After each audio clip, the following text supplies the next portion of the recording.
राज्य के लोकप्रिय मुख्यमंत्री भूपेंद्र भाई पटेल,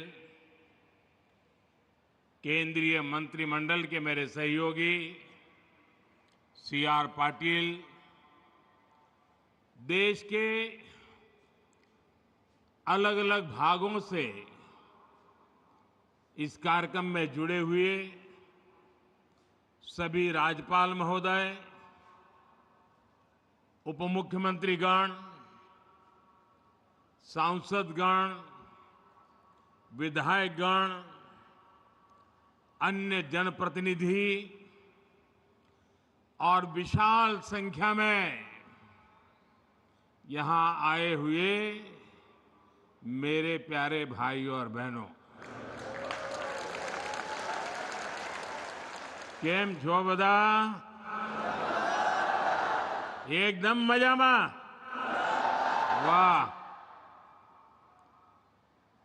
તમારા બધાની ક્ષમા માંગીને મારે આજે ભાષણ હિન્દીમાં કરવું છે, કારણ કે બીજા રાજ્યના પણ બધા સાથીઓ આ કાર્યક્રમમાં મોટી સંખ્યામાં જોડાયેલા છે અને આપણે ગુજરાતમાં તો હિન્દી ચાલે કા? चाले ने? आज देश में गणेश उत्सव चारों तरफ उत्सव की धूम है। घरों में भी गणपति विराजित है। आज मिलाद उन नबी भी है। देश के अलग अलग हिस्सों में कई त्योहार और पर्व मनाए जा रहे हैं। उत्सव के इस समय में भारत के विकास का उत्सव भी निरंतर जारी है। अभी यहां से करीब 8,500 करोड़ रुपए के प्रोजेक्ट का शिलान्यास और लोकार्पण हुआ है। इनमें रेल, रोड, मेट्रो ऐसे अनेक प्रोजेक्ट शामिल हैं। आज गुजरात के गौरव में एक और सितारा जुड़ा है। आज नमो भारत रैपिड रेल भी शुरू हुई है। ये भारत की अर्बन कनेक्टिविटी के लिए एक और मील का पत्थर सिद्ध होने वाली है। आज गुजरात के हजारों परिवार अपने नए घर में प्रवेश भी कर रहे हैं। आज हजारों परिवारों को उनके पक्के घर की पहली किस्त भी जारी हुई है। मेरी कामना है नवरात्रि, दशहरा, दुर्गा पूजा, धनतेरस, दिवाली, अब ये सारे त्योहार इतने ही उमंग के साथ आप नए घर में मनाएंगे। आप सभी का गृह प्रवेश शुभ हो, आपके सपनों को नई उड़ान देने वाला हो। मैं विशेष रूप से उन हजारों बहनों को बधाई दूंगा जिनके नाम पर ये घर रजिस्टर हुए हैं। विकास के इन सभी प्रोजेक्ट्स के लिए मैं गुजरात वासियों को देशवासियों को बहुत बहुत बधाई देता हूं। साथियों, उत्सव के इस माहौल में एक पीड़ा भी है। इस वर्ष गुजरात के अनेक इलाकों में एक साथ अतिवृष्टि हुई है। पहली बार इतिहास में इतने व्यापक स्तर से इतने कम समय में इतनी तेज बारिश हमने देखी है। इक्का दुक्का जगहों में नहीं, बल्कि गुजरात के कोने कोने में ये स्थिति पैदा हुई और इसके कारण हमने अनेक स्वजनों को खोया है। जान माल की भी बहुत हानि हुई है।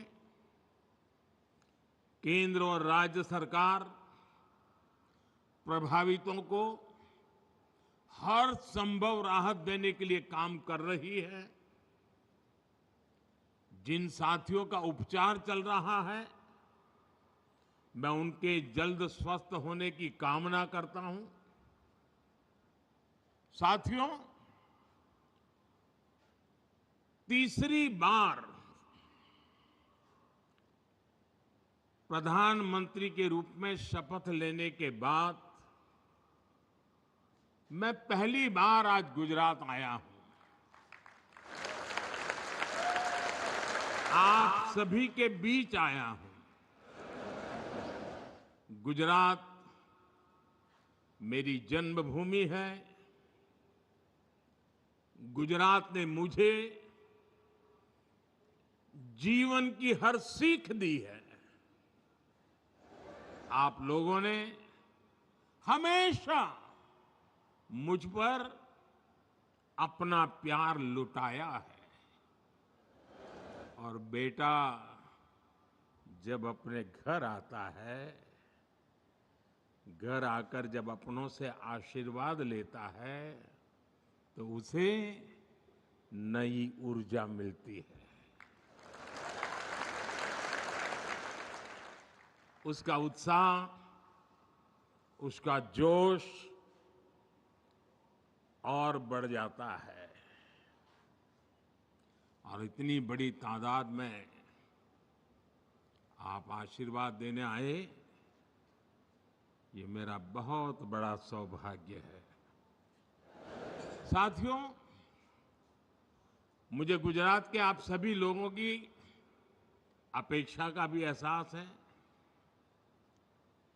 बार बार मुझे अलग अलग कॉर्नर से मैसेज भी आया करते थे।